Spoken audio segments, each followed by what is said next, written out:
家好，愛港力嘅成員同埋愛港力嘅網民大家好，好咁呢位阿飄，咁咧我都介紹下自己先，我係證監會嘅持牌人同埋投資公司嘅負責人。咁咧我今日點解會揀呢個咁大粒嘅話題，就係支持政府咧通過呢個入息審查咧？咁其實咧就好重要嘅，點解咧？係關於大家嘅下一代嘅下一代嘅下一代嘅下一代。咁其實咧，而家咧我哋香港咧有一個問題出現咗，其實過往有幾位嘅分享，啲嘉賓都話過，香港係屬於一個外向型經濟，係絕對正確嘅。點解咧？香港大約每年有4000幾億嘅稅收。咁咧其實集中於喺邊一度咧？就係金融同埋地產。咁咧我哋嘅中產咧就大約咧就佔咗340萬人咧，喺一個勞動市場裏邊咧，交稅嘅只係得120萬人。咁所以咧其實點解我會帶出嚟嗰個入息審查好重要咧？好簡單，如果成哥收咗呢啲錢之後，有冇用咧？如果一啲即係比較有錢嘅長者收呢啲錢，有冇用咧？其實佢哋可能有，會捐咗去其他唔同嘅機構。咁但係點解我要講呢個問題咧？就係因為咧，如果我哋咧每一個月去俾一筆錢啲長者，而又冇入息審查嘅時候咧，咁個問題就出現咗係喺我哋嘅下一代度啦。咁點解咧？就係如果我哋嘅下一代佢每個月要長者去收呢筆錢，我哋唔係唔贊成認同。咁因為咧就係咧，如果我哋計條數喺我嘅分析報告裏邊咧，就係每一年，如果假設係喺老人嗰個合資格，而又政府唔通過呢個審查要俾呢筆錢嘅話咧，就大約每年喺20年之後咧，我哋個庫房要俾500億係關於嗰筆錢嘅。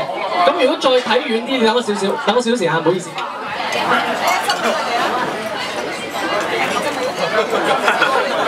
咁咧香港嘅人口老化問題咧就係喺2011年而家咧平均嘅男性壽命就係80.5歲，2041年咧就係84.7歲，女性咧就喺11年而家咧就嗰個平均壽命咧就86.7歲，咁41年咧就係90.8歲。咁咧如果我哋呢啲問題唔正視嘅話咧，係會帶出嚟咩後果咧？就係頭先所講啦，政府而家每年收入都係得個4000幾億，支出係3600幾億。咁嗰500幾億就係盈餘嚟㗎啦。咁如果我哋呢個儲備，如果每一個月、每一個年咧，都不斷經過一啲冇一個計劃嘅使費嘅話咧，就好容易出問題㗎啦。因為而家政府咧大嗰個外匯儲備咧就大約我冇記錯啦，就係3萬億港幣。咁咧其實3萬億我覺得好多。咁如果唔去正視問題嘅話咧，其實50年、60年之後咧就會使晒㗎啦。即係我個仔嗰一代，或者我個孫嗰一代咧就會使晒啲咁嘅錢㗎啦。咁所以呢個問題真係唔可以唔重視。咁仲有一個好大嘅問題就係咩咧？咁如果我哋嗰個稅收嗰個機制唔擴闊嘅話咧，香港都係會沉沒嘅。因為點解咧？因為而家有班政府啲個個都覺得啱㗎，係阻住我哋香港嘅發展。佢哋唔俾我哋有一啲發展係同種合作。咁好簡單啫嘛。我哋頭先講嘅稅收係金融同埋地產，而家賣地改地方填海又唔得。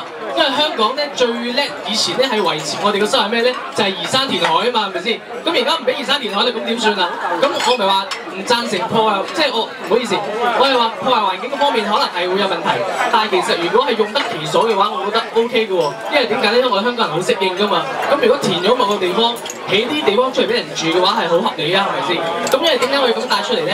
因為其實澳洲咧係講環保好犀利㗎，佢哋咧為咗發展咧，嗰啲政棍咧就阻住咗澳洲起新嘅機場。咁搞到咧澳洲咧要納50% 重稅，咁你諗下啦，如果我哋香港唔發展嘅話，第時要納50% 重稅，你會點樣去睇啊？呢個一個係好大嘅問題嚟嘅。咁重點啦，咁如果我哋香港有金融方面啦，如果有好多政府話喂唔俾藍籌股係關於呢一個嘅國企啊落嚟香港上市，因為話破壞一國兩制喎。但係我哋其實好老實，我哋好多上市公司嘅客戶咧，其實都係國企嚟嘅。咁如果你話如果有一日有班政府話唔好買國企啦，話阻住香港發展係關於咩問題？呢一國兩制問題啊，有啲 bullshit 嘅話題咧，我覺得可能會存在㗎。第二時如果我哋唔記出嚟嘅話，所以我好支持你哋嘅組織嘅，因為好多人咧就係破壞咗我哋中港合作，而又係一個冇阻住我哋一個真係好大嘅一國兩制原則之下咧，我係絕對咧係支持中央咧去支援我哋香港嘅經濟發展嘅，因為我哋香港係一個內真係㗎，好內向㗎，冇完全冇其他嘅，咁所以到最後啦，我係支持嗰個入息審查，係有錢就長者咧就可能唔好令到政府一個負擔，冇錢嗰班係支持。咁最後有少少愚見就係咩咧？如果要政府通過而又好就班政棍嘅話，咁不如恢復遺產稅咯。因為點解咧？你攞咗嗰班長者冇所謂啊，但係到最後你有遺產俾翻政府補償翻嗰個損失，咁咪 OK 啦。好多謝各位。